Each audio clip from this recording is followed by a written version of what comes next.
That's good. Okay.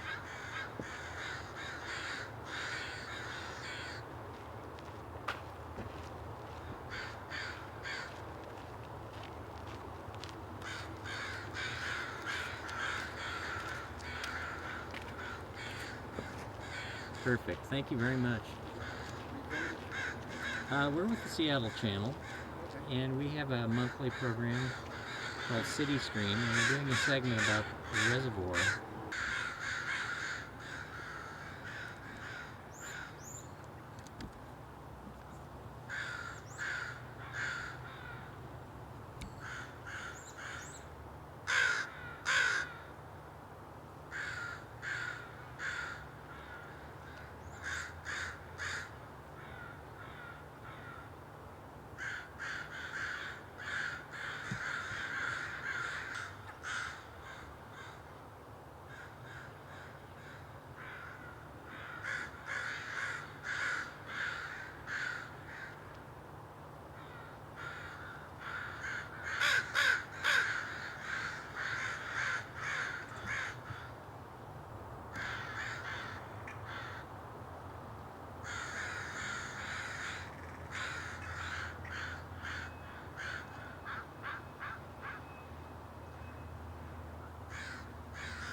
Fence action here.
Reflecting pond at the park.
something about Olmsted's idea of a oasis in the city.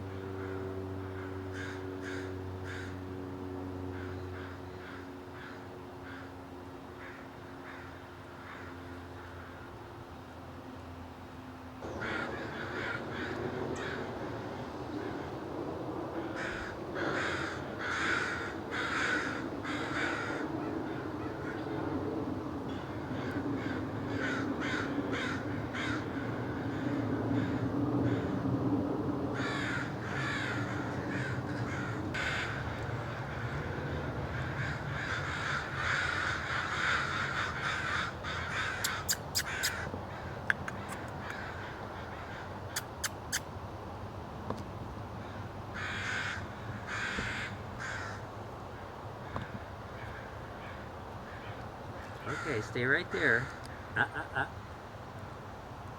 Stay there.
This is the amphitheater area.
Rather than try to modify and retrofit the disinfection system, this was taken as an opportunity to bury the reservoir. And of course, once the reservoir is buried, there's no problem maintaining chlorine residual in it because there's no sunlight. There's no sunlight. Yeah. Do you want us to sit down? Got it. And go for it. Okay, to start out, just describe what's prompting the lidding program. Is it 9/11 or did it predate that? Oh, it predates 9/11 by about 6 years. What triggered the reservoir covering program was a rule by the Washington State Department of Health, essentially requiring that each utility that operated open reservoirs at the time come up with a plan to bury them or phase them out. And as a result, Seattle prepared the reservoir burying plan and presented it to DOH in early 1996.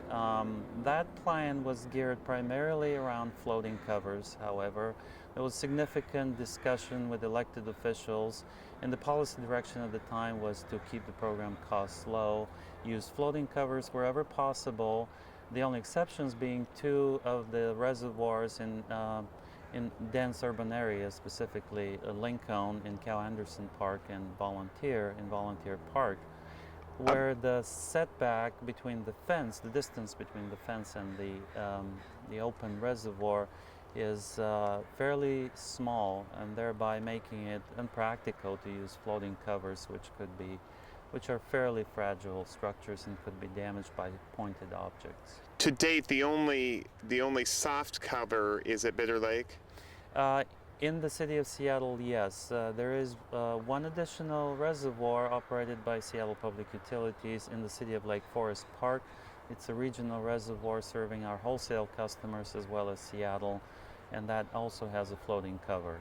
But it was a health issue, if I hear you right, that prompted the initial program and then added to that a safety issue after 9/11? That is correct, yes. The Seattle Public Utilities was on track with the floating covers until 9/11, and in fact immediately after 9/11 in November of 2001, City Council passed an ordinance directing Seattle Public Utilities to accelerate the program while still essentially sticking with the floating covers with some added electronic detection and alarm systems. However, when Mayor Nichols came in 2002, he made an alternate proposal, which was to shift towards buried reservoirs in favor instead of floating covers as a better way to address the security issues. And over the next year, there were extended discussions between SPU and Council, and with the growing awareness of security as a whole, it was recognized that indeed the buried reservoirs are a better way to go, particularly given the added benefit of open space creation in Seattle. How many acres of open space will you gain? Approximately 76 acres are expected to be created as a result of the burying of the reservoirs. How many acres were gained at Lincoln Reservoir? That one was about 10 acres. If you actually, I need to check. Okay, that. you can check that.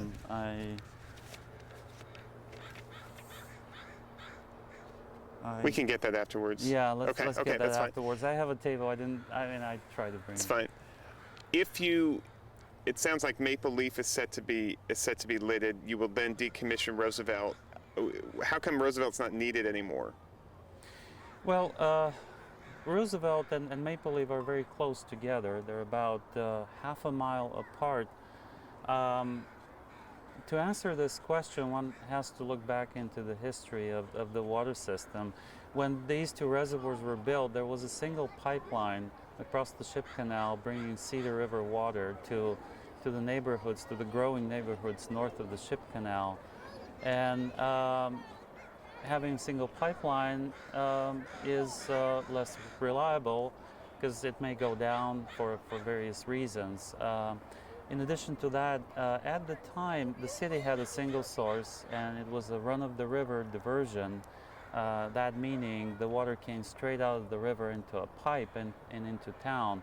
So there was active logging in the watershed at that time, and the turbidity of the river water would occasionally go up to the point where the water was visually cloudy. And at such times, invariably, the water supply was shut down for a few days, a day or two. And during that time, the in-town reservoirs were the only source of water for Seattle. The system nowadays is very different. We have two pipelines across the ship canal. We have a supply from the north coming in from the Tolt. And therefore, the reliance on in-town reservoirs has diminished over the years, and that creates the opportunity to maybe scale back in-town storage and save some money while doing that. What about Volunteer Park? There are obviously a group of people who would like this water feature kept. What's the likelihood of that happening? There is a fair chance that we could decommission Volunteer. No decision's been made though. It's a fairly difficult decision in the sense that once made, it's impossible to reverse. So we want to be really sure that it's the right thing to do, and take some time to actually operate without the reservoirs most of the time, without volunteer reservoir most of the time, and then decide if everything goes well. After all the other reservoirs are buried, specifically Maple Leaf, Beacon, West Seattle, and Myrtle, at that point make a decision on what to do with volunteer. If you lidded it, is there any way to recreate this water feature? Absolutely, it's possible to build a water feature on top of a buried reservoir. In fact, that's what we have at Lincoln, at Cal Anderson Park. The water feature does sit on top of the reservoir. It's not an ideal situation from a water supply standpoint, but it's certainly possible. Is there, I've heard talk of, I have heard talk that one opportunity or one option would be to actually sink a new reservoir under the amphitheater space. Yes, that has been something we've taken a look at, and it's possible. The challenge then is connecting the inlet-outlet pipes to the new reservoir, which would then have to be extended at a significant cost. So cost-wise, there doesn't seem to be much of a benefit to move the reservoir under the amphitheater. If you decommissioned Volunteer Park, would it just be a big pond? If we decommissioned the reservoir, what we would do is we would construct a new underground chamber somewhere in the street over there in front of the gatehouse, and get all the water system features outside of the gatehouse, and at that point the reservoir will no longer be part of the water system. Now, what happens with it is something to be figured out with the community, with the Parks Department. Certainly the reservoir wouldn't need to be as deep as it is now, at about 25 feet. If it were just a reflecting pond, there wouldn't be a need for a fence around it. Is this the only reservoir in the system where there's this, you know, controversy, if you will, about not lidding it? Every other neighborhood seems to love the lids. This is a little different.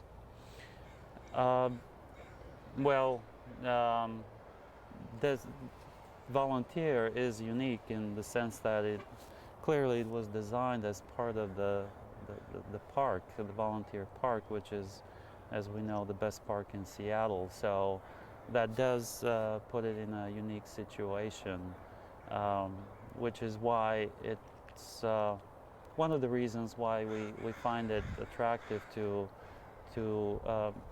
decommission it as a water facility. The per gallon cost of reconstructing at Volunteer are going to be much higher than, say, at Maple Leaf. So, reconstructing meaning putting it over there or lidding it? Lidding it in its current place. Why is it more expensive here than Maple Leaf? I would because the settings are more restrictive. We're in a park, and we anticipate some restoration on top of the reservoir that wouldn't be there at Maple Leaf. If you decommissioned it, what's the effect on water supply for the people that live around here and depend on this now? There shouldn't be any effect, obviously. The reservoirs do work together, and you know, if there's no reservoir at Volunteer, others will step in and take that function through connecting pipelines. So something, I mean, the system's been upgraded enough, if I hear you right, so that you could maybe get away with decommissioning without having it be felt? That is correct, yes. However, we have not made a final decision yet. We want to get some operational experience without the reservoir, and only then make a final decision to rebuild it or decommission it. When do you start experimenting? We already have. Oh, you have? Yeah. However, any action at Volunteer is is at least another 7 or 8 years out. Right now, our official planning documents show it potentially going into construction in 2013. So there's quite a ways to go. When is the federal mandate? We Kick have in. until 2020 to complete the reservoir burying program, And and we'll accomplish that well ahead of that deadline. And I assume every city is in America is under the same kind of. There's nothing unique about Seattle and our reservoirs, are there? No, Portland is dealing with the same issues, and they have reservoirs in their premier park, so it's not unique to Seattle. What is unique is that we have a lot of them, more than probably any city in America. How come?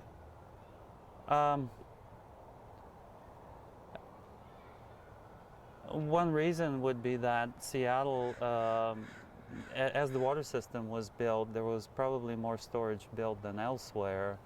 And the other reason more recently was that other cities began phasing them out perhaps sooner than Seattle. In fact, we kept building open reservoirs into the 60s. And in the 70s, there was an attempt by the Department of Health to ban open reservoirs that failed, and so because of public outcry primarily in Seattle. So there was a letting opportunity somewhat missed in the mid-70s, which took us all the way into the 90s before the program started again. Let me have you say that one more time. The people of Seattle rejected some kind of effort to lid reservoirs? That's correct, yes. Because of cost, and because there didn't appear to be a compelling reason for that at the time. The arguments that were made was, well, we've been fine with these open reservoirs for 70 years, so how could anything be wrong with them? The fact is that open reservoirs are a point of contamination to the water system aesthetically, and there may not be an acute public health hazard, but there is an aesthetic issue with the open reservoirs and degradation of some deterioration of the quality of the water, the taste and odor of the water. Is Volunteer Park the only reservoir really in an active, established park? Well, it used to be, I guess, with the recent completion of Lincoln Reservoir, we have another one that it's in active park at Cal Anderson. And I guess Beacon Hill kind of hopes to become a park, but it's not. Well, currently it isn't, but there's some very specific plans as well as funding for Beacon to become something similar to Volunteer.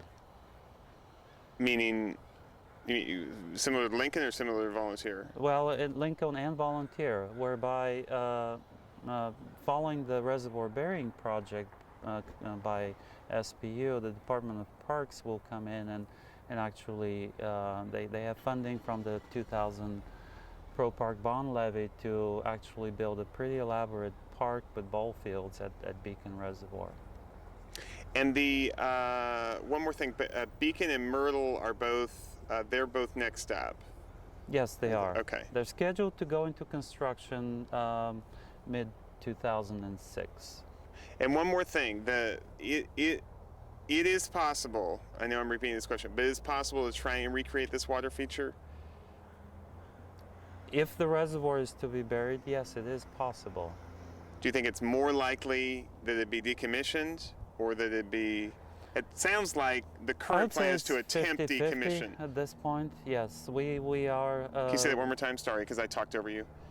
I would say at this point it's a toss. It's 50-50. We are really committed to, in our asset management efforts, to really look at the benefit of the reservoir, of rebuilding the reservoir in this setting, and compare it to the costs, and look for other more cost-effective opportunities rather than be right here where it's difficult and expensive to rebuild. Do you think it sounds then if one option is to rebuild with the lid, the second option is to decommission, the third option being to bury it over, do you think that's a pretty remote option? I would say it is. Yeah, there doesn't seem to be any clear advantage of going all the way into the amphitheater at this point. Yeah. That's great. And then can you just say on the camera your name and your title at SPU? I'm Eugene Manchev, Reservoir Program Manager. Great. And do you have the spelling of that? Is it on your card? Yeah, do you have a card? Yes, Is it I on this do. card? Is it on your little Yeah, flippy yeah. thing here? Do you want to just... Let me just hold that up there so I can get a shot of it. And we'll have it on tape.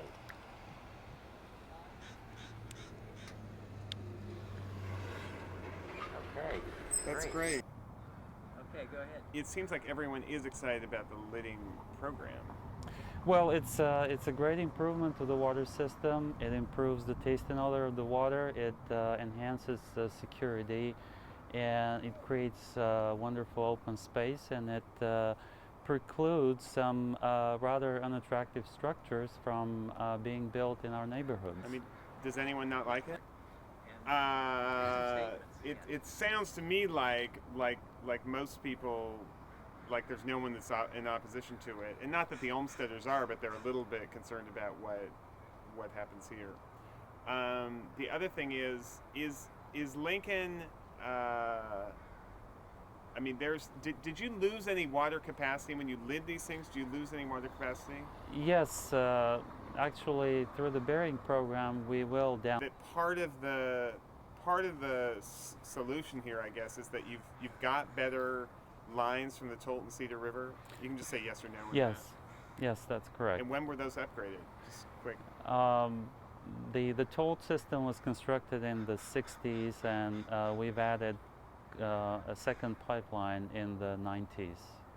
So it's a work pretty in recent progress. upgrade. Yes, it is. Is the are Maple Leaf and Myrtle? They are both needed, and it sounds like you couldn't decommission one if you.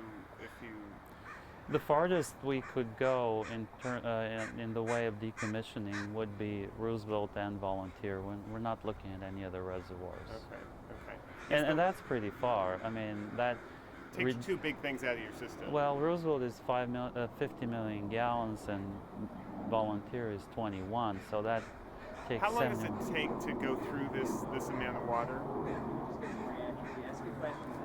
Okay. How long does it take to use up 21 million gallons? On a day like this, the usage in Seattle is somewhere around 60 million gallons. In Seattle, in the city of Seattle, system-wide, it's about 110, 120. During a hot summer day, it could go up to 250 million gallons. Does it take for the system-wide, and Seattle is approximately 50% of that. Do you use? Okay. So how much would it cost to lid this? In actual dollars out the door, we're looking at probably 21, 22 million. Now, if we did it today, it would be less. It would be somewhere about 15 or 16. So the impact. In other words, you're talking about starting it later. So that's starting in 2013, by then, inflation would have driven the cost up. How much? Will you, if you take down this fence, could you just then have people, assuming this decommissions, you could just keep the other brick fence or concrete fence? Yes, the concrete parapet wall would remain, and could you just fill it up all the way to that level?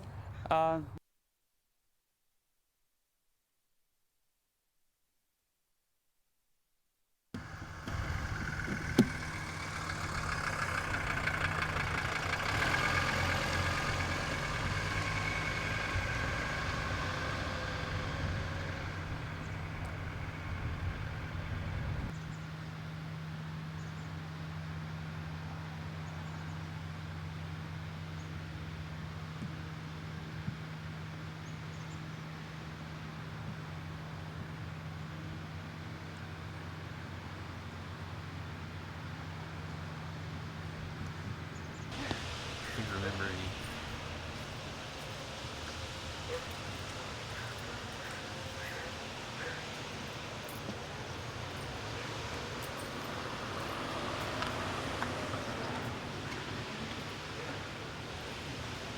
Voice up.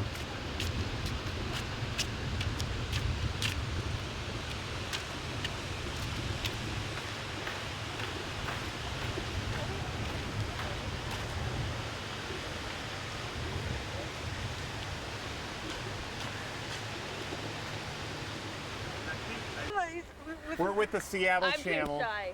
You ready You're to do great. It? We're with the. We're, Okay. so when I point the microphone at you, you can just tell me what you think of it. So how do you like this park? I love it. I love it. You work right nearby? We work at Seattle Central Community College, and it's nice. It's good to come here on breaks, and yeah, a totally different atmosphere than when it was before. Did you use it at all before? A little bit here and there, but not that much. Yeah. And now it's going to be a lot more pleasant. Definitely. Definitely. Yeah. How about you? Well, I think it's on. wonderful.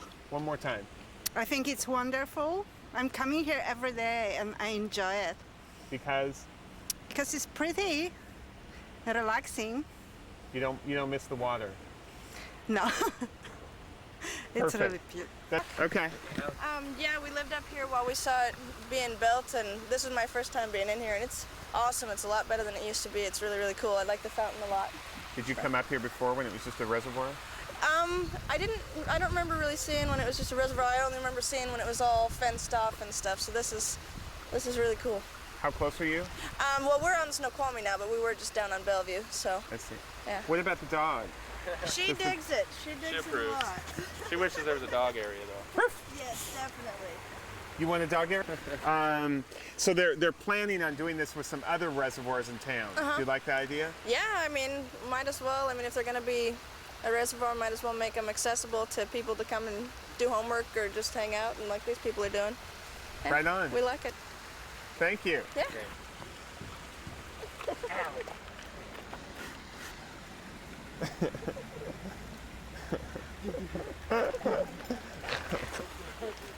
Let's figure that out yet. I'm gonna figure that out before 3 o'clock this afternoon.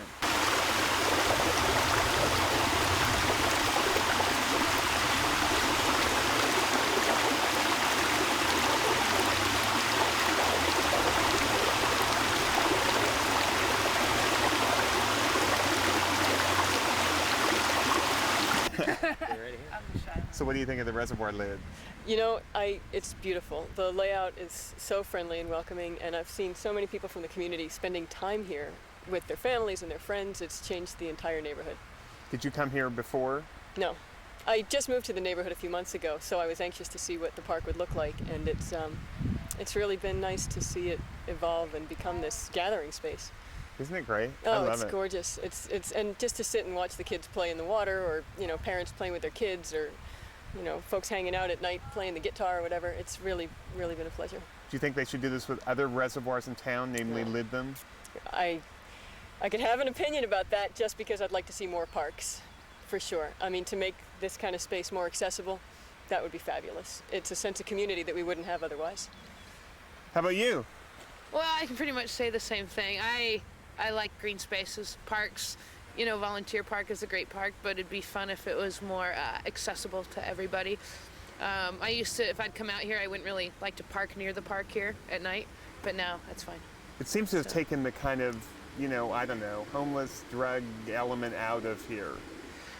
We'll have to see how that goes. I mean, it's Seattle, and those issues are bigger than a park. I mean, they're huge social issues that we actually need to work on. Good point. Good yeah. point. You'd never know it, but I'm sitting on top of 12 million gallons of Seattle drinking water.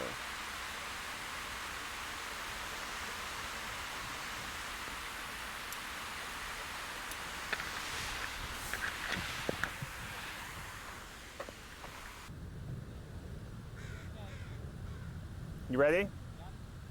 You'd never know it, but right now I'm sitting atop 12 million gallons of Seattle drinking water. It's the city's newest lidded reservoir.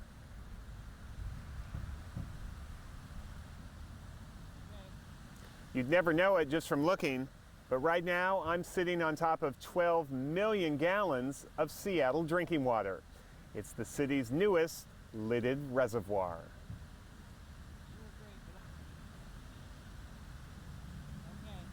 You'd never know it just by looking, but right now I'm sitting atop 12 million gallons of Seattle drinking water. It's the city's newest lidded reservoir.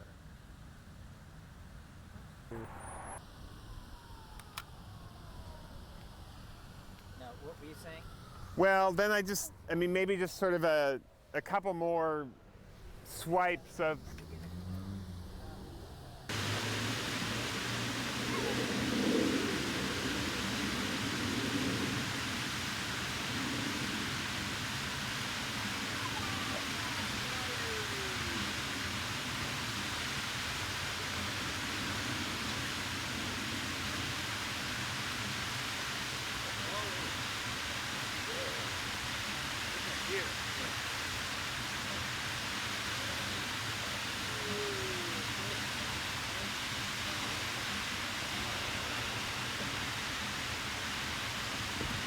He likes it too. Yeah, first time we've been here. Second time for me. What do you think? It's great. It's about time it was finished. Took him what, a couple years? I think so. I'm glad they kept some water too. It's nice. Did you come up here before?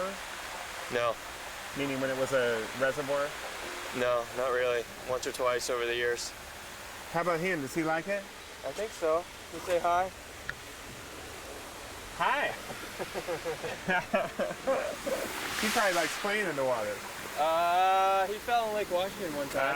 Oh, So and he's scared of it now. he's still interested. Yeah. Actually, if you were showing him this, I think, right? Uh-huh. If I go down here and shoot back up this way, maybe you could go in the water and I'll get a shot of you like holding him like you were before. Great. You want to see the water again?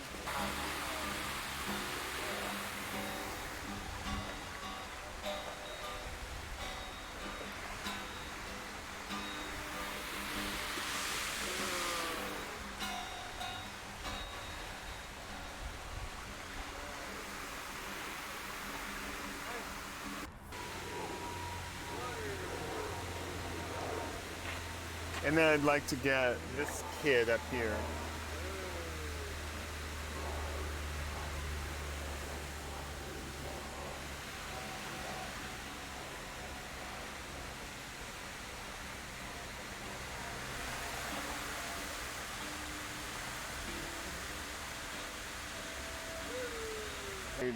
Are you ready? Yeah. What do you think of this new park? It's awesome. I love the water here. It's it's just a unique sound. Can you do it one more time without moving the shawl? Oh, okay. That's all right. Okay. What do you think of this new park? It's awesome. I love the water here in this urban environment. Just a relaxing, feature for like just the whole community and especially Seattle Central, the students here. Are you a student there? I am, yes. So this is a definite welcome to this area. And did you used to come over here when it was just a reservoir? not as much, no. There's definitely more open space to just, There wasn't anything to do here before. Yeah, really. It was just, a big body of water here. I can see children playing, and it's great to see. That little pond out there, that's just welcoming like boats to be put on and all kinds of other. It's screaming to be a wading pool, isn't it? Yeah, absolutely. So. Thank you so much. That was, I don't speak very good English. So that's all right. That's all right. So what do you think of this new park? In fact, I just came here today, and it reminds me Netherlands. You know Netherlands? Yeah. It's like a very low house and a lot of green. It's very different from what I saw of the other part of the city. I really enjoy this park, and today is sunny, so it's a great day. But I think maybe we need a little bit of shadows. You know what I mean? Some trees. Yeah, some trees, a little bit more trees, but I think it's okay, Did you see it when it was a reservoir? Do you realize this is a lid over a reservoir of water? I never heard about this thing. A reservoir. This thing is it was a old right one? right underneath us. Yeah? There is 12 million gallons of Seattle drinking water. Yeah, it's a big reservoir for the city. I never heard about. Maybe the name come from this place. No, I don't know. No, I never heard about this fact. But how long have you been in Seattle? Like nearly 1 year, But I live in Chinatown. Just I came to go to the library here, like to see Capitol Hill. Great. Okay. Thank you so much. But you're welcome.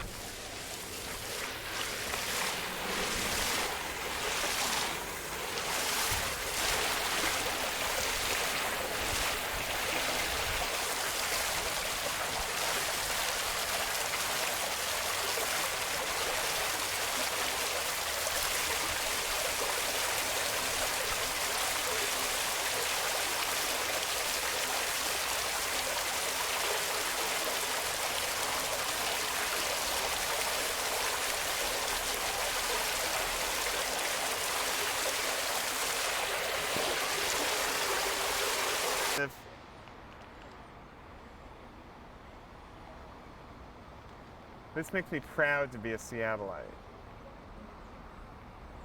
Okay, we have that on tape.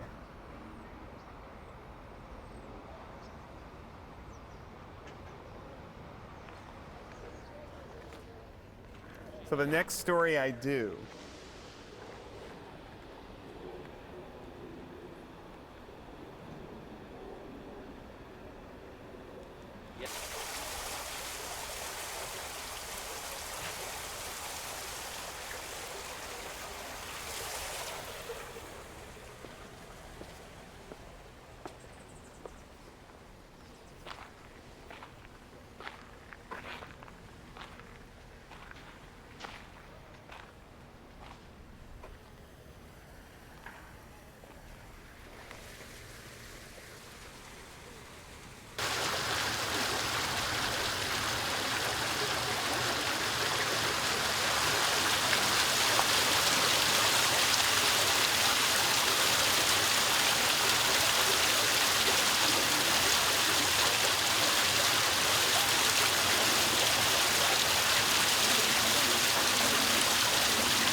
flying down.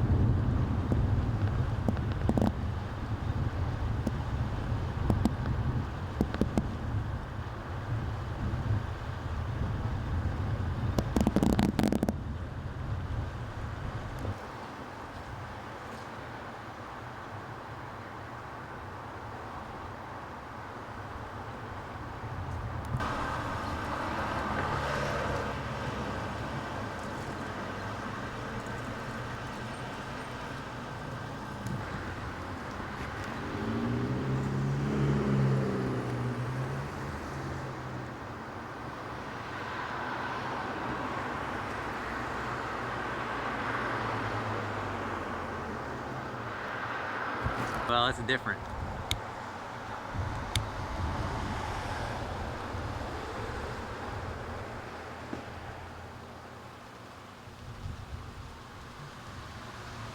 So the move's better.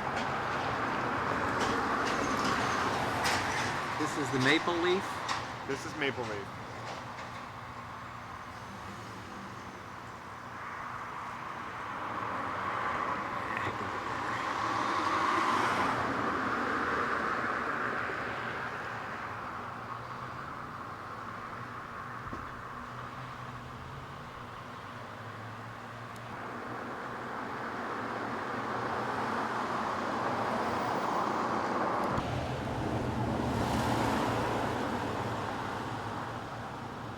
So which one are they doing next? This one. This I think this is the one. How soon? I'll read you the schedule in my car. I forget, but This could be a story for Lowell. oh, were you guys doing maple leaf? No, but he, you know.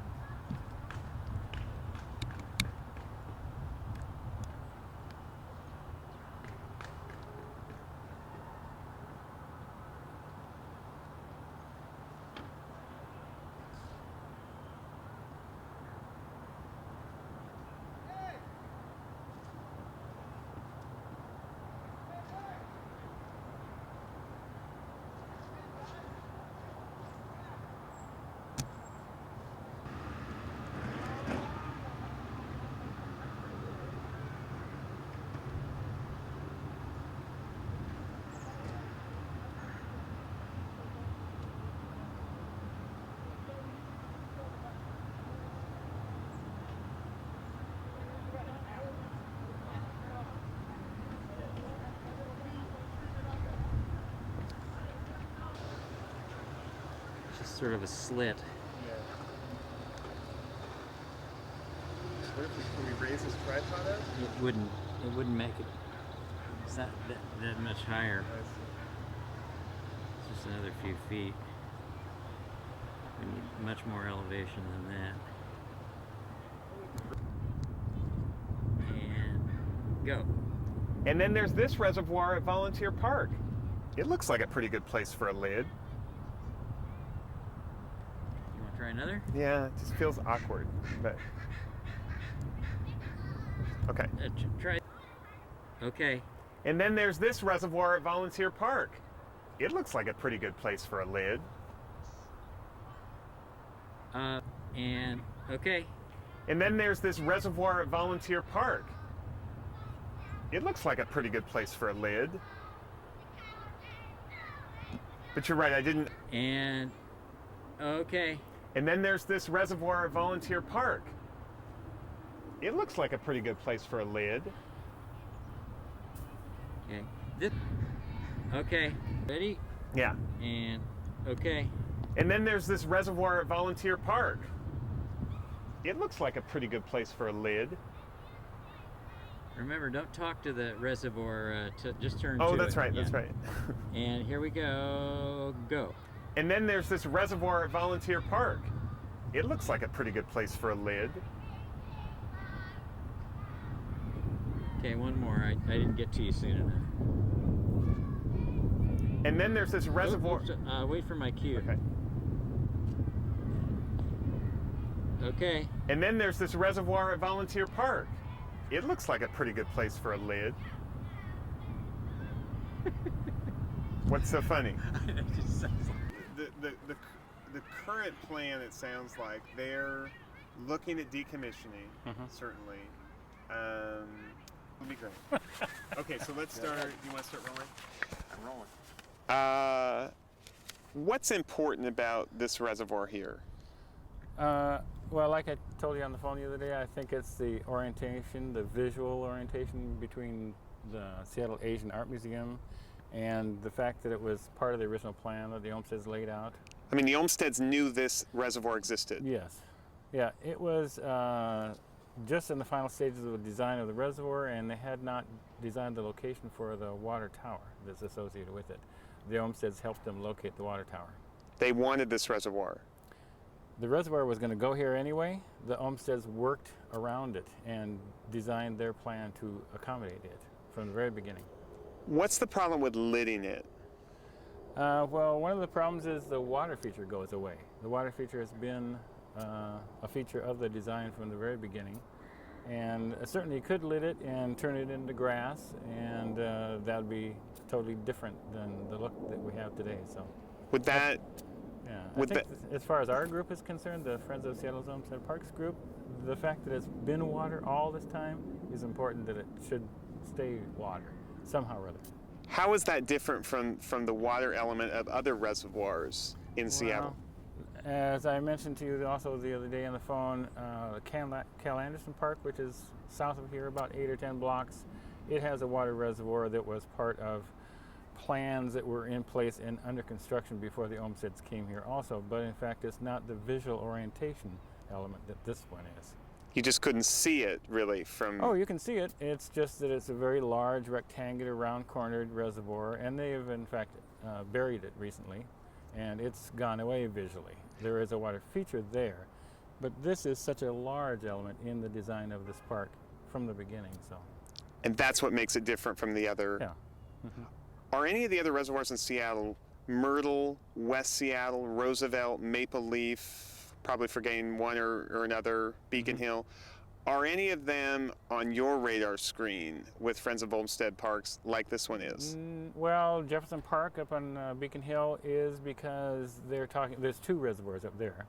One of them's empty now, and that one is the one I understand is going to be reconditioned and lidded, and the one that's now full of water is going to be decommissioned and buried, thereby gaining a lot of park land, grass and multiple use kind of parkland space down there. And we've been dealing with that one and being on the stakeholders committee that's been watching that for 5 years or more. Yeah. Is your preference that this reservoir gets decommissioned? Well, that's an SPU issue as far as we're concerned. The fact that it's a water feature and a major visual water feature in this park is important to us. What would be your preference? I'd like it to stay like it looks today, but in fact be accessible. I mean, to remove this fence that was put up sometime in the probably 20s for security reasons. I'd like to have the people be able to get to the water, actually. It sounds like it would probably have to be decommissioned for that kind of access to be granted. Right. It's too deep and too dangerous, I guess, as far as SPU is concerned with the water that's in it now. What about the idea of lidding it and having this kind of pond, if you will, on top? Yeah, that'd be perfectly okay. And then it would save the visual aspect of the water. Because it reflects the view, for one thing. I mean, if you look towards it, it's the Olympic Mountains and the Space Needle and a lot of other things that are part of its visual aspect. Would it be recreated as well? I mean, would you lose something if you lidded it and tried? I mean, inevitably it would be a little bit different. Well, engineering-wise, I don't know if that's true or not. It could look just the same, but only be 1.5 feet deep or a foot deep. What about your plans here? Well, I brought these plans to show you because this is one portion of the landscape plans. It's a planting plan done for Volunteer Park, and it shows the orientation of the original plan done by the Olmsted brothers with the reservoir there as part, and it's a symmetrically based design. Originally, it had a pergola and pavilion here and a concert grove bandstand kind of a situation, where in fact now we have the Seattle Asian Art Museum. So it's always been, from the very beginning, the concourse went in front of the bandstand concert grove situation and was oriented on a symmetrical design basis with the water reservoir. And that situation is still here now. In fact, the Seattle Asian Art Museum is symmetrically based on this configuration also. In other words, it's not north-south. You're right. I mean, it orients the plan orients itself to the reservoir, and it did that from the very beginning. If you recreated the water feature on top, would you want that kind of oval shape, for lack of a better understanding of the geometry of it? It's an unusual shape, and I think it would be wonderful to maintain that shape somehow. Whether in fact we can have it in water is one thing. I mean, I know discussions with SPU and engineering in engineering terms, maybe it can't be water, but if it can maintain that shape, it would be sort of a second best case scenario.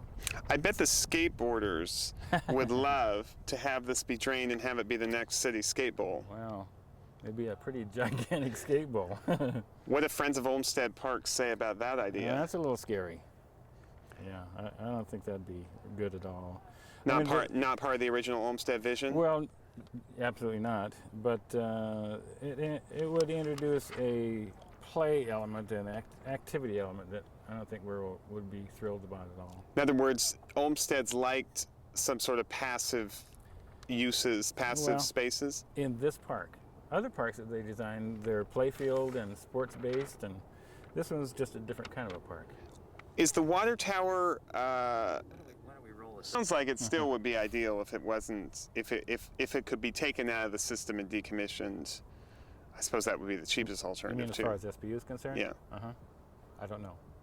Is the water tower, was that here too when the Olmsteds came? What's the connection between the water tower and this and the Olmsteds? Yeah, the water tower was not built. It wasn't even located when the Olmsteds were first asked to be consultants on the design of this park. They helped locate it.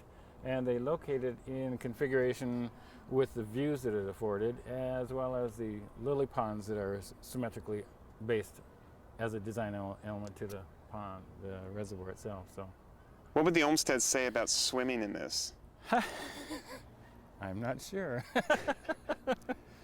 We'll have to ask them. Yeah, we'll have to ask them. It's interesting to note that a lot of the design details that were used on this reservoir were also used as the perimeter walls, and the pump house building and other design elements structurally were used also down at Cal Anderson Park. They're quite similar. And the historic pump house is obviously still active at this place, as it is still being used down at Cal Anderson. Is it still being used? Mm-hmm. Yeah. I assume that you would want that retained too, no matter what happened. Sure. Yeah. Just like down at Cal Anderson, it's a nice design element. It's been there for since the very beginning.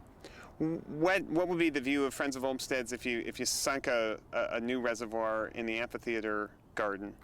Well, the end product might be wonderful as far as SPU is concerned. The construction project in that location would be massive. I mean, if you're familiar with the construction project that happened at Cal Anderson, it took years. The end product there, again, is very nice looking, but oh my gosh. It also, I mean, they had the advantage that they weren't within a park. At least they were, you could access it much easier. They were creating a park kind of out of nothing, but in an already existing park. So once again, just one more sort of see the shining sea view about this water element and why it's so important. And it's what's special about water to the Olmsteds, and what's special about this water? The Olmsted brothers, when they first came here, were in awe of the aspect that the whole of Seattle has towards its water base, like Lake Washington, Puget Sound, and everything. And the fact that this reservoir was under construction, under final design work, they used it as a visual reflective element in the park design, and the whole park sort of focuses around it as its central. So it's important that it be there, I think. Great. That's perfect. Me talking? Both of you, a little bit of both of you. It seems to me like you guys are going to win this battle. I mean, I don't want to, maybe battle's too strong, but it sure seems like they're listening and that they want to do what they can to not mar the Olmsted legacy here. Well, they were actually pretty wonderful to work with down at Cal Anderson, and I anticipate working with them again on this one. So.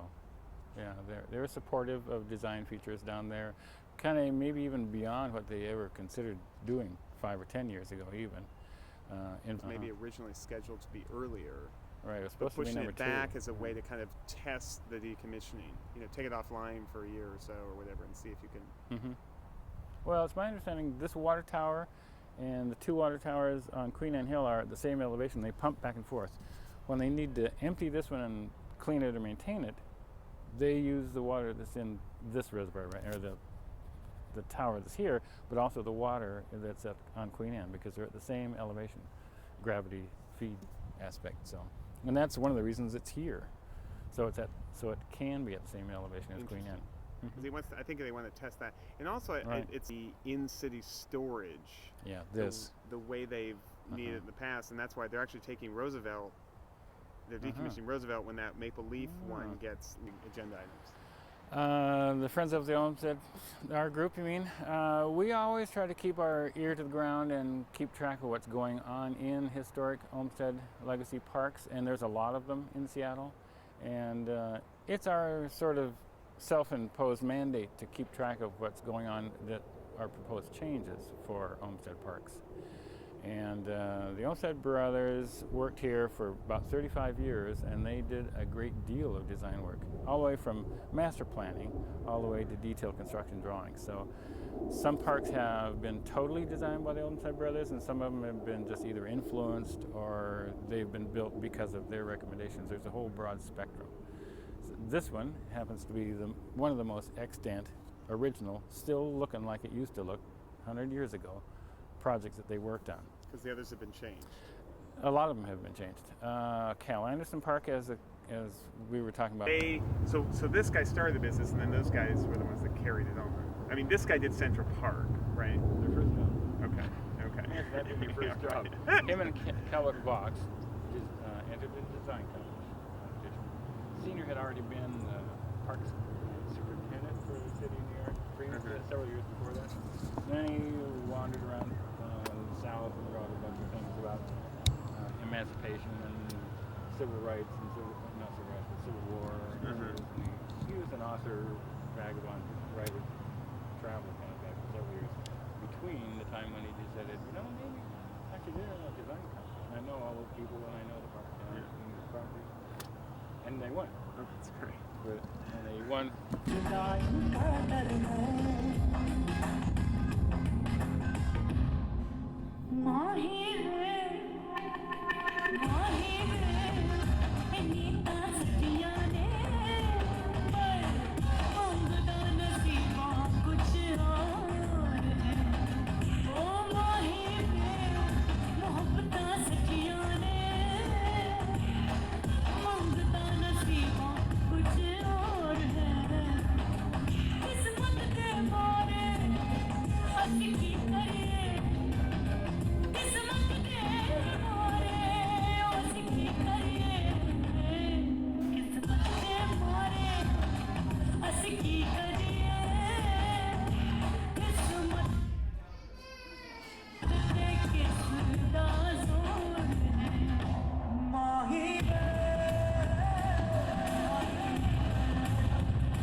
Thank you, Anusha. Thank you. Mahive, Mahive. That was a great song.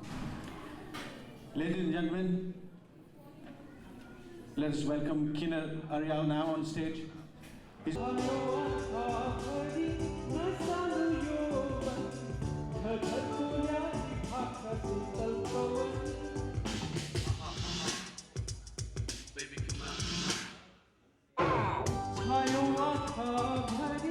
on.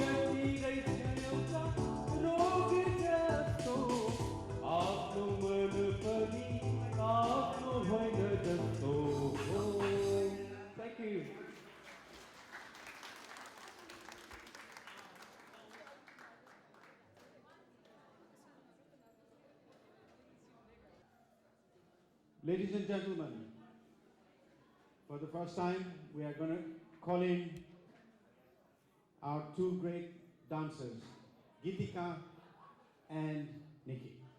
They're going to come here and perform a very, very lively song. Put your hands together for this two young, beautiful girls. Thank you.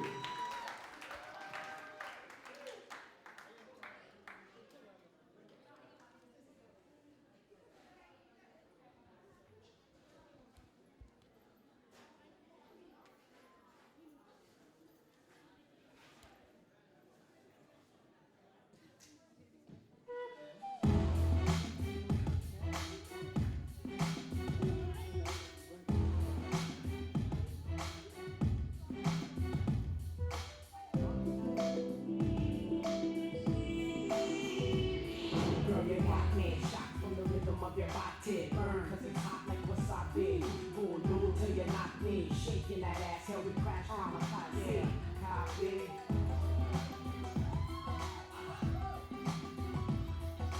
हाथ उठा के जरा गोल घूम जा, फूलों वाला गजरा जुड़े में सजा.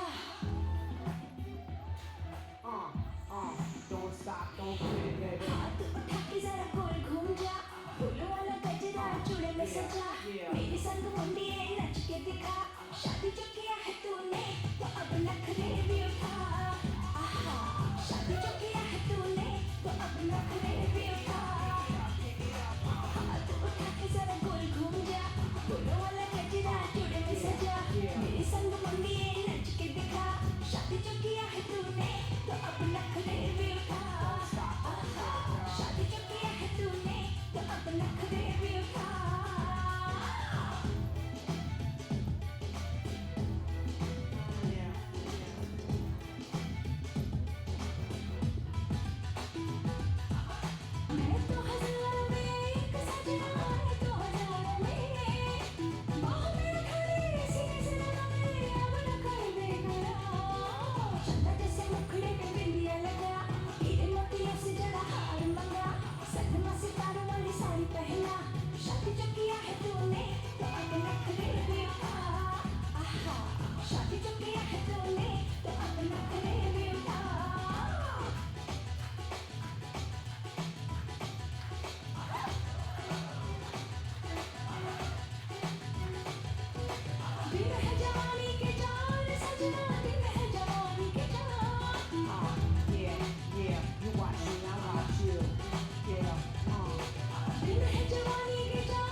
Okay.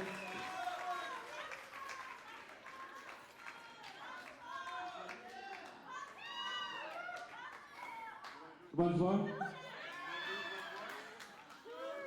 Did I hear it once more?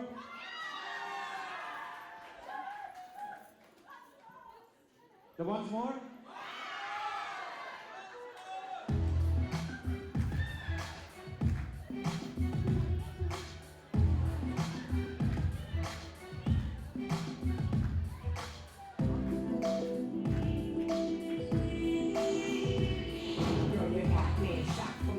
Of your body, burn, cause it's hot like wasabi. Boom, boom, till you knock me. Shaking that ass, hell, we crash on my posse. Copy.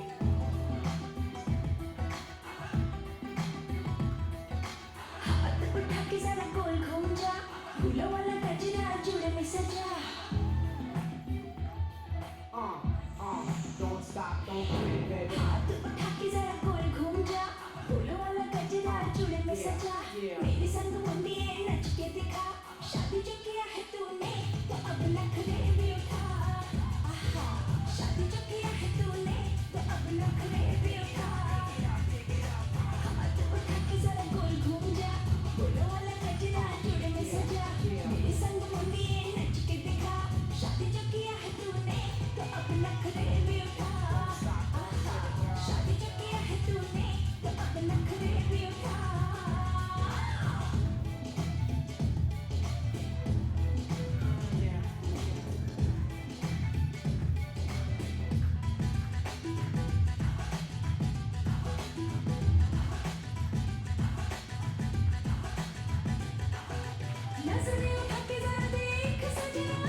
जो किया है तूने तो अब नखरे भी उठा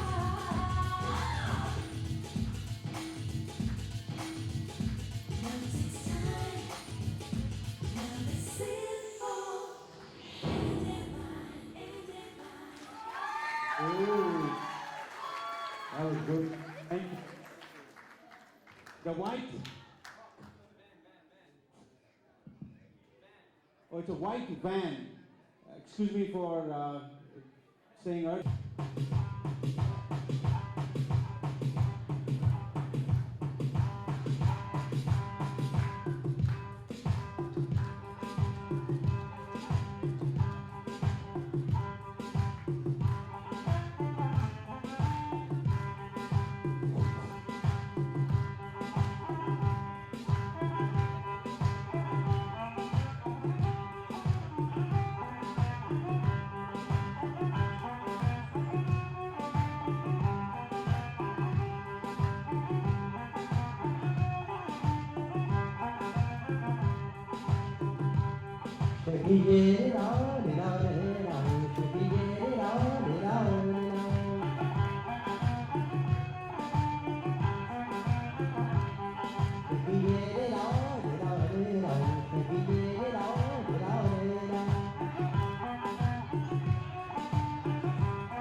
We still have one. One more to go. One more.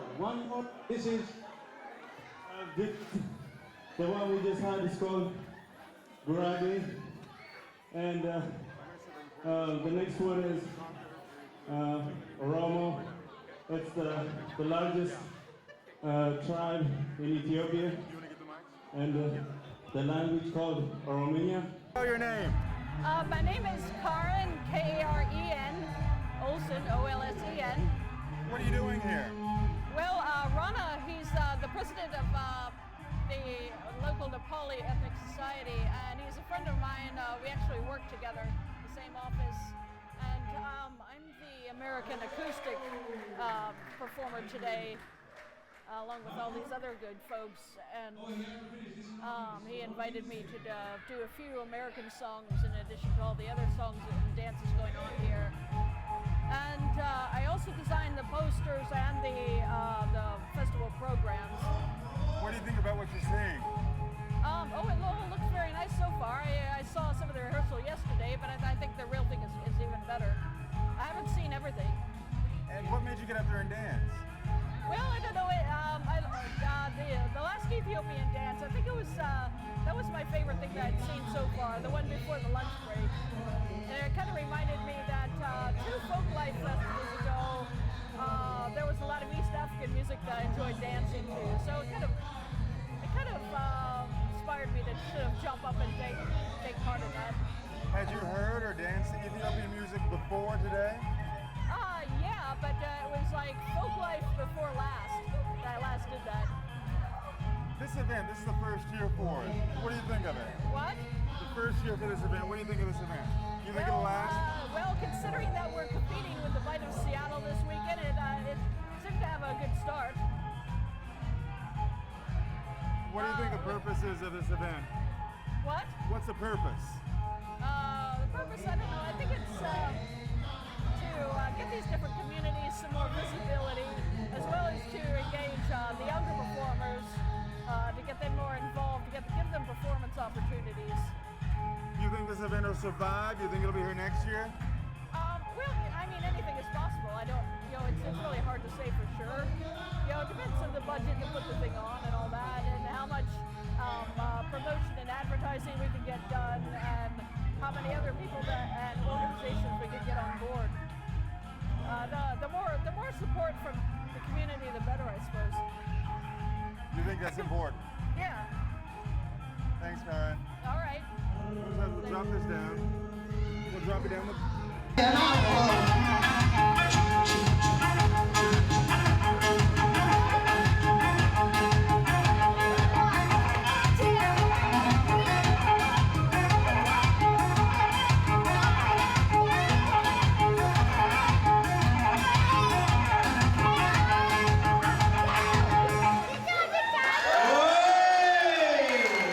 Ethiopia.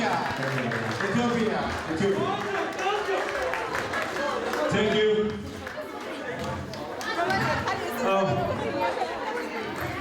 One more. Okay, because you already worked out here. So there you go.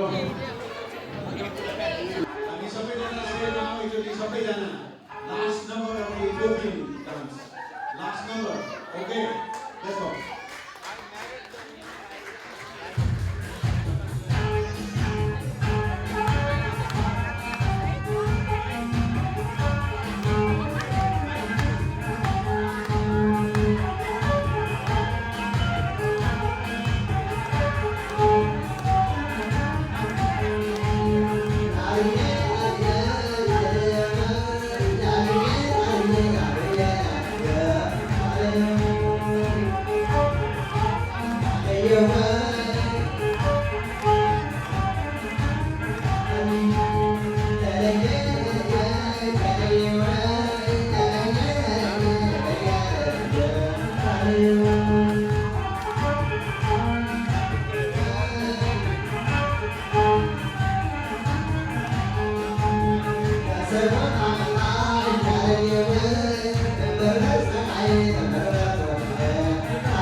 about the glacier that was 3,000 feet over the state of Washington? No. Well, there are glacier rocks up here in front of the park that you can see. Oh, really? And you can see the scour marks from the glacier as it passed over the rocks. Those rocks right there? Mm-hmm. Oh, wow.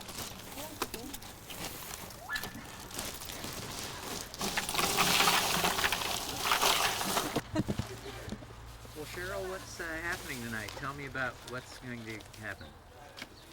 Well, the idea was to have a National Night Out event here at Lynbrook Park.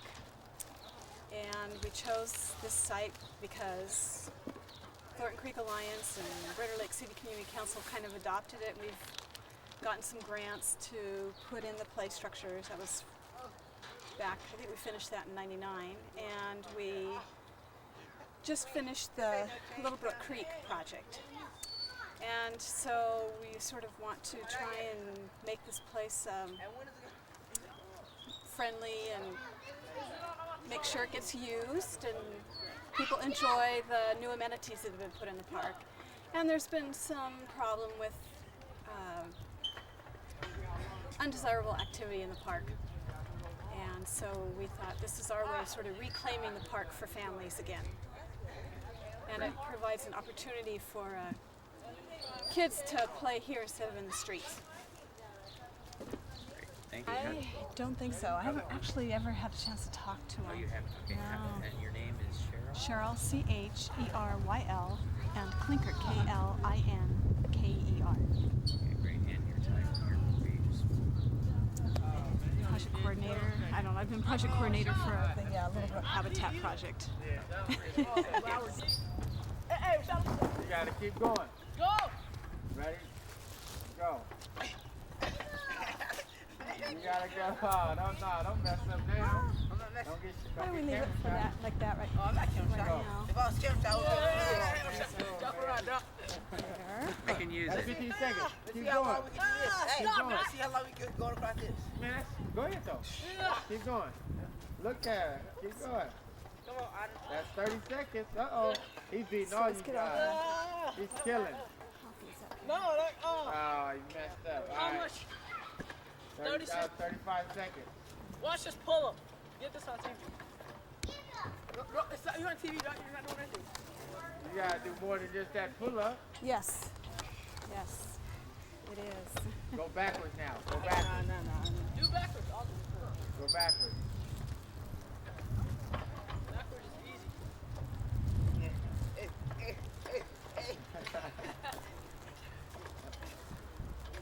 No, you gotta look faster, man. Okay, Tyler. All right, ready? Go. Do it half fast. All right, there you go. 5 seconds. Ah, you kill it. You lose. Ah, you done. He's You didn't done. make 8 seconds. That's the highest you can go? Backwards, Ahmed. Booty. He's weak. Now you're going the wrong way. It's Backwards. Your arms, yeah, but your arm, you're going opposite. Your arms is going forward. can't your do leg, it. You got to go backwards with both. Yes. Just like you ride a He bike. didn't think he'd be able to make it tonight, so With I'm your very arms. impressed that he's Bike. here. Nothing right here. Move your hands You're back. going forward. Nope. Yeah. That end. Yeah.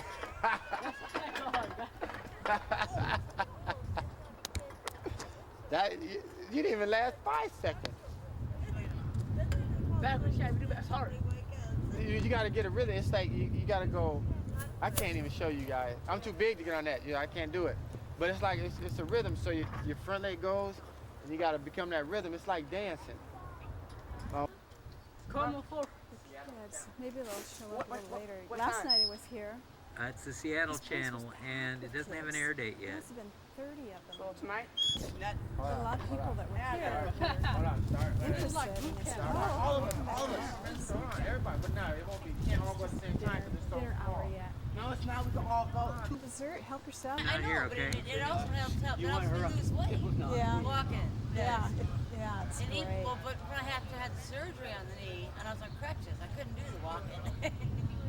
But now that it's recovered enough, I'm not on the crutches. All I need is the brace. I can do walking. That's great. I just can't do stairs. Oh, is your knee had surgery? Stairs, especially those stairs on buses. You know how big they are? Yeah, there's wide steps, aren't they? Those stairs are made for people 6 to 7 and up feet tall, not 5 feet. Concrete structure, which is made out of lime. Yeah, they came to build me I called my doctor and I told my mom. They both wrote letters and complained to them. By Denny Hall.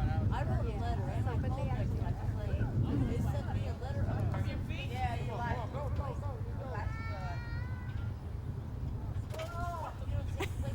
No. Climb up, man. Keep going. Yeah, you have Oh, man. You guys want to go? Yeah, I want to do that. You want to try it? It's an airplane. Fly right overhead, then 100 miles. Segway guy, I thought so. That's great. I love So it. once they get done, I think they'll be out. I've seen you around South Campus. Yeah, I'm the only one. I'll participate in Oh, wonderful. Nice to meet you.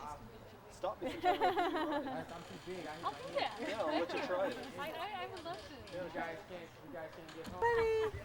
And so you have two oscillating gyroscopes that are stacked in a cube on Hi, top of each Diane. other From? that are underneath your feet. Oh, And probably about the size of my finally fist. get to put a face to And the then you voice. have two So sensors I've in got front of your a few little toes. things. Here's some Two sensors behind these your reflective head. stickers Goes for forward, kids. you lean on your toes, wonderful. go backwards, you lean on your heels. I think after dinner In we'll return, show you have up. a cuff that Yeah, you oh yeah, I twist think and it so works too. like a tank. And then there's a real simple pedestrian safety Wow. from Harbor. That's nifty. And then So is it? for the adults, it's I'm the trying to remember. auto- Is it how what It's what way powers up. it? It's powered by lithium Yeah. batteries, We had which are the same kind of batteries that are used to power cell Right, phones. yeah. Only these are really big ones. auto thefts and more things in June. How long can you Just go in on a 1 single month? charge? In 1 month. It depends on how fast. If I drive it fast, if I drive Same, it like you know, 15 1 miles year per ago, hour, same I can period, drain the it batteries in was, 2.5 hours. But if I was run less it than at 2. 5 miles per hour, I can make it last anywhere from 5 to more 8 than hours. doubled. Wow. And car problems. And it also depends on if the wind's blowing. And they're Because if the connected. wind's blowing So against me, I use more Yeah, I wonder what Yeah. that's up. Yeah. Sure. Well, prior to, I mean, you know, last year we had an auto Yeah, theft yeah. task. I periodically get So is it mostly checking parking stickers an or email what on. else? That's my They have this primary top responsibility. 10 list of who the bad guys Heard are. about. But at the same And time, I'm we're kind of shocked like that more human than a third of them satellites, are women. and we're watching for crime Does that surprise you? events It does that me. are going on because That, yeah. we're kind of I would not have I know. expected behind the that. scenes, and And maybe people they're doing kind of with their boyfriends or whatever. don't suspect us and see us, and because we have radios Isn't that funny? and telephones and stuff, Huh, I how can strange. get a police response usually in Of course, 30 maybe to that's 40 a little bit seconds. safer So sort of that crime for there was a women situation to where Engage. engage I mean, in. and if, I mean, they're not hot one wiring, of they're our using parking keys. enforcement vehicles And this had talks about it. been So, turned into but motor pool. so they're just and walking up and They had to have someone opening check the door, out opening the the car system, turning on the ignition. and so they gave it to somebody else So- to drive. So they And they I didn't guess bother look maybe just they're like the they're supposed to be driver there. and So their this boyfriends is are right doing after the. some horrendous Because what they terrorist typically do activity. is steal a And car, so drive to an I was area, out and I break see into this some guy, other and cars, he's leave like that car there, steal kind of another rough car, looking, he's got and they white just beard, he's replicate that. typical. Parks behind the hospital. But it's not There's a unusual huge for one ice person to steal storm 5 cars and a goes night. running into the back of the So hospital. people get their cars back They're and they've been going, driven "Bomb." 10 miles. And You this know. poor guy, I So went it's ahead not the and big went on partying radio. out, the big elaborate thing. And what we have to learn, you know, as citizens, is the cars that are being stolen are the slightly older ones because they're easy to steal. And these police came And- running into the hospital. and the ignitions they get a little went bit to come in, loose, so they can can't get draw these. your gun. I think that. Yeah, that'd be great. Just stick them over on the table. That'd be great.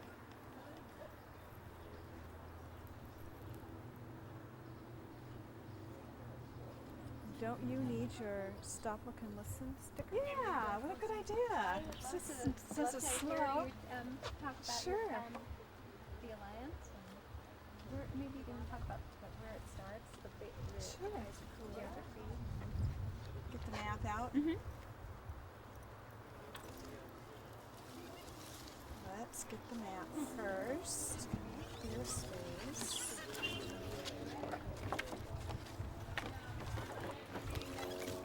Well, tell us, Cheryl, what is all this? Oh, this is all stuff related to the creek.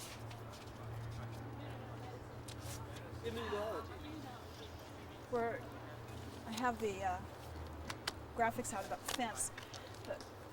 The last thing we need to finish on this project is get a fence up along the west edge of the park, between the park and the parking lot. So, got a little fundraiser going on for that. Tell me a little bit about the creek. And then, well, what I was going to show her is the creek that's running through here. I've been told, or different people think, based on some soil testing we did, that the creek used to flow kind of through where those apartments are and came directly through the park. but then it got moved over and pushed aside when there was a lot of development happening around here. And there used to be an old house here with a huge oil tank, which we discovered when we started building the park.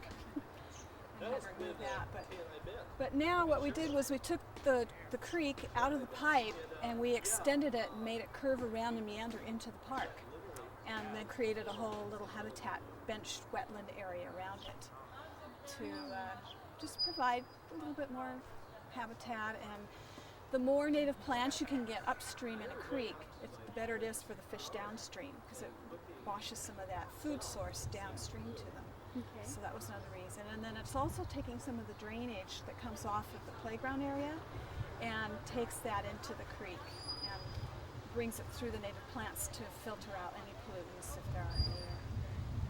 So it's serving a lot of different functions. And just to show you the map.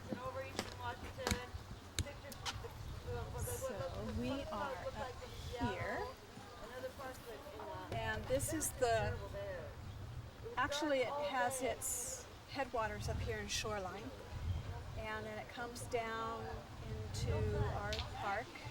And then it ducks in and out, comes to surface, goes back into pipes, all the way past the Jack in the Box.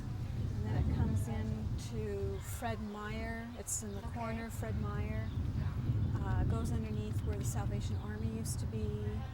Comes into a detention pond at 125th, which should be right here. Okay. And it's pretty much daylighted after that. And I actually live on Little Brook. It's in my backyard. And then it comes down and it joins the North Fork of Thornton. And right here is where we've got spawning going on with coho salmon and cutthroat trout. And is that relatively new now? I mean, is that a new occurrence since that it's been daylighted? Or? Because I was told by your keeper that actually you're seeing it, the spawning activity increasingly going up the tributaries. Is that correct? Or? Yes and no. Since they put the fish ladder, let's see, I'm trying to remember which. What we have seen is in the South Fork, they put in a new fish ladder at 100th, I think it is. And now we have been seeing more, like a Chinook came up all the way to around 98th. Okay. And about 20th. And that's the first time we've ever seen that. That's wonderful. So that is great news. Yeah. Giving them more space. So this is mainly creating a better food source for the fish. Mm-hmm. And habitat for other wildlife, especially the birds. Mm-hmm. So yeah, and then it flows on down through the new detention flood control pond, which is across from the Meadowbrook complex, and then it goes through backyards and it comes into the Matthews Beach area and into Lake Washington. Go ahead. Well, all of the work that I've done on the creek is really, my goal is to integrate the urban environment with the natural environment, because I really feel that people need that for their health. Mm-hmm. And I also like to be able to show that yes, you can have both together and it enhances both of our lives, because if you have people that are appreciating nature, they're going to be more willing to take care of the other beings that are on this planet. And so I like to integrate. But when we went to do this project, we also realized that before we could do any restoration work, we had to also meet the needs of the community. Otherwise, they were just going to destroy it or not appreciate it. So it works out. So it's really, in all of our projects, we've really tried to use it not just to create the habitat for wildlife, but to really build up this community again. So it's been great. Well, this activity, I mean, this function is really nice to create ownership to the park.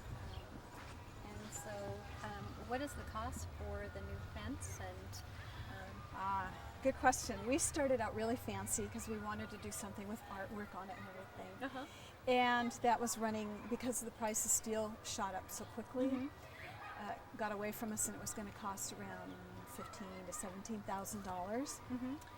So then we scaled back, and we were just going to do a nice wrought iron fence. And even at that, a lot of the contractors we were contacting, it was going to be still $5,000 to $10,000. But now finally recently, they've just put wrought iron fence on sale through Lowe's and Home Depot. So we're looking at that now, and we're bringing the cost way down to more like $3,000, $4,000.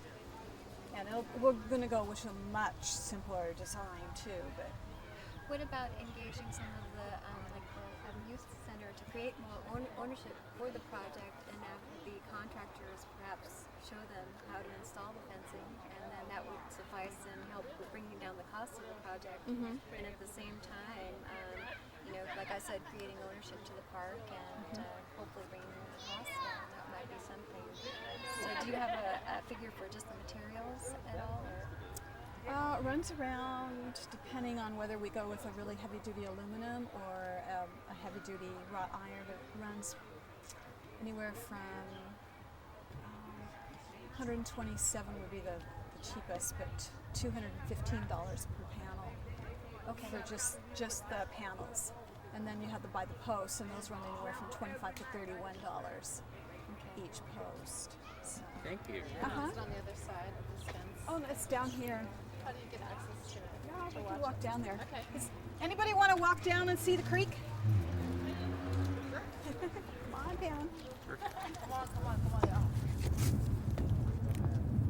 Restoration. It's Mary, right? Yeah. Cheryl, right? Right. Thanks for coming down. How'd you find out about it? Oh, I did a newsletter. Bob Spencer. Yeah. Great. Between Bob and you and the website, they can probably get all their messages in. Right, and get all the information they need.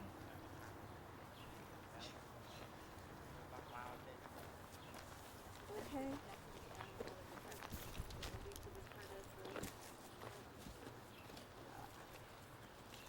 Okay.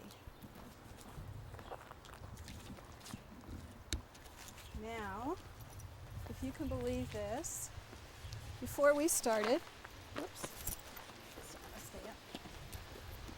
these are some of the native plants that we put in here. And they're not going to stay up. I know. We'll just flip them like this.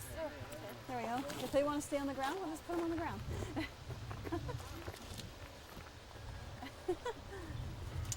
So, try and imagine, before we started on this project, this property was slated to be developed and become more multi-unit housing. And our group, Thornton Creek Alliance, and back then there was another community group that was very active, and there was a Lake City Community Council, and they all said, no, we don't want any more housing. We don't want any more housing here because it's so dense already. What we really need is a park. And so we nominated this parcel for, back then it was the 89 bond, 1989 Parks bond, and we gave it the name, the last open space in Lake City, really sexy name, and it just grabbed everybody. And the advisory committee that was making the decisions about properties to acquire with this 89 bond money, I think they loved it. We had pictures of an old couch, an old red beat up couch sitting in the middle of a vacant lot that was all overgrown with blackberry, and there was one big tall tree, and there was lots of broken glass and all kinds of trash in here. And I think it just tugged at everybody's heartstrings to put a park in here. And fortunately for us too, the financing fell through for the developer to put the housing in here. So Parks Department snatched it up quick, and they finally closed the deal in 1995. And we had a big celebration here. We had all the kids dancing around spreading wildflower seeds after we graded out all the blackberries and replanted with wildflower seeds to kind of let it rest while we were doing all the planning. And then we did phase one. We put the play structures in with significant donations from the Rotary Club. And then we came in and did this as was the second phase, and that was done with a neighborhood matching grant and funds that Thornton Creek Alliance raised. And if you can imagine, when they graded this, this was just all grass right up to the edge of the parking lot for this is the Wyndham Brook Apartments. So when we had our contractor come in and told him that we wanted to daylight the creek, at first he was gulping because there's not much space to work with. And trying to bring in all this heavy equipment and work in a small space was a little bit of a challenge. And you know, they had to reroute the creek and put it through pipes, get it out of the area that they were working on. So we were always wondering whether that pipe was going to leak and burst and have creek all over everywhere. And right after we planted it, or while we were trying to finish up the project, was that October when we had like a 100-year storm. And we were pouring the vault for the creek to go back into the pipe again, and it got totally ruined, and the contractor had to break it all out, and we had to wait until the rain stopped, and then we had to start over from scratch on that again. So That sentence again, you can just look at them and Okay. start it again. I wasn't rolling when you said that. Sure. The other unique thing about this project, it was one of the very first projects where Seattle Public Utilities and Seattle Parks Department came together and did a joint agreement, because we've got the water, which is under the jurisdiction of the utility, and then we have the park property, of course, under the jurisdiction of the Seattle Parks Department.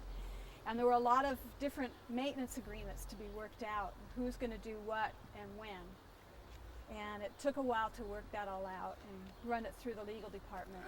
So we were always hoping that this would sort of be kind of a pilot that would start that same kind of partnership for Northgate and the daylighting of the creek at Northgate in the south lot. So. And let's see, what else can I tell you about this? The volunteers put all the plants in, and the first thing, one of the interesting things that first happened when we got all the native plants in and we mulched everything, the first year we were afraid we were going to have all kinds of weeds, and instead of having weeds, we had an explosion of alder. All these little alder saplings started popping up everywhere. So our first work party was just to pull out all the alder trees, which sort of surprised us. We weren't prepared for that. And it was kind of hard to pull out all those little trees. We were trying to give them away. But let's see, this project, I think these plants now are 2 years old. And they have really, you can see they've really grown significantly. They were all just about a foot high when we put them in. And I think what I'd like to do, I don't know, there's some really nice plants in here. The red flowering currant, you can see that right here. That gets kind of the reddish pink flowers and smells real pretty, and then it gets a little berry on it, which is edible for birds. Then you can see right next to it is a Nootka rose. It's a wild rose. And what I love about those is they get those really pretty red rose hips with all the seeds inside of them. And you can see all the alders popping up. We've got we've got twinberry in here, which gets the little tiny white flowers that look like a little twin bell. And then when the flowers go away, then it gets two little berries to replace the little flowers. They're really cute. Another first thing to bloom, and it sends out a branch, a new branch like this, and it'll have little white flowers that all kind of cascade flowering things. And then we've got a lot of wetland plants too. So I think what I might do is try and navigate you through the native plants, and maybe we can actually go see the water. Because the other really cool thing that we did in here was we used some of the big trees that were on site had to come out because Parks Department was afraid that they would present a falling branch hazard. And so instead of just hauling them all away, we used some of the logs after they were cut for around the edges of the park here. You can see them stacked up here. And then we actually used the tree trunks to provide sort of cover for the creek in here. Just in case some trout ever make it up, they'll have a little place to hide in here. And plus they look really cool. Will the fence ever come down? Down here on Carpentry, and actually have teens learn how to build a split rail fence. And then just want some kind of split rail fence or something that just sort of indicates a little bit of a barrier or a designation that, you know, you've come off the play meadow area and into the habitat area. So, and walk and see the creek, and then maybe when you come back out you can read the posters and stuff and find out more about the plants. Working hard to keep everything weeded and watered. Now, is this too steep? Because we can go in over here.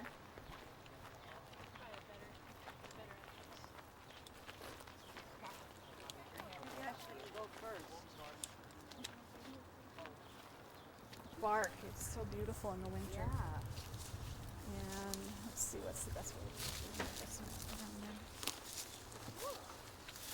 Normal. This is the red flowering currant. And that's a bit of ocean spray up there.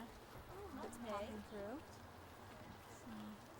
And the other thing to remember is native plants isn't so much about providing berries for the birds. It's about providing and attracting the insects that the birds like to eat.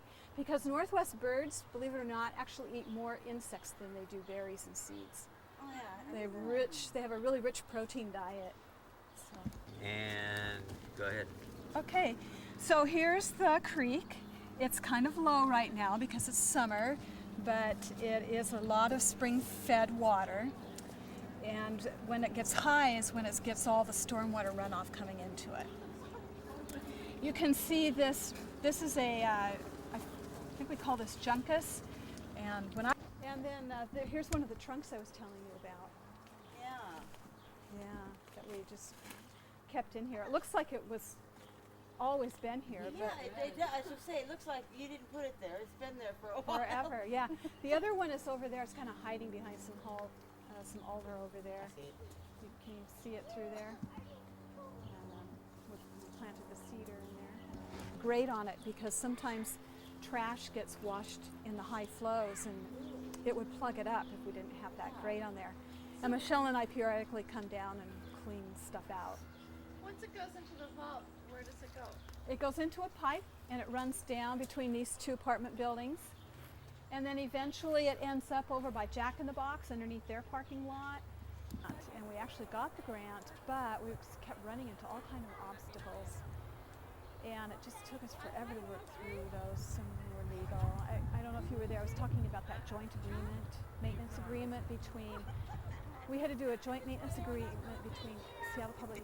Okay, so my phone number is 367-4635. That's my home phone. And my email is cakaeea@comcast.net. Great. And it's Lowell Deo is a reporter. He might be getting in touch with you too. Okay. Are you going to this event on Saturday by any chance? This big Lake City Summer Festival? Lake City Summer Festival thing? Well, yeah, that's my other project I've been working on and kind of got roped into, was getting that public art installed. Oh, well, we're going to be there Saturday for the dedication. And maybe Oh, you can wonderful. talk. Maybe you can talk to him then. Okay. And Let's play the cake.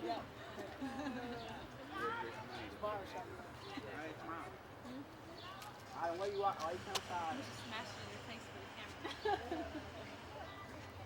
Get it up. I saw him. Yeah, you didn't even cut it right either. But look at the carrot cake people, eh? You guys just stuck a fork in there, Doug, right? No, I was trying to get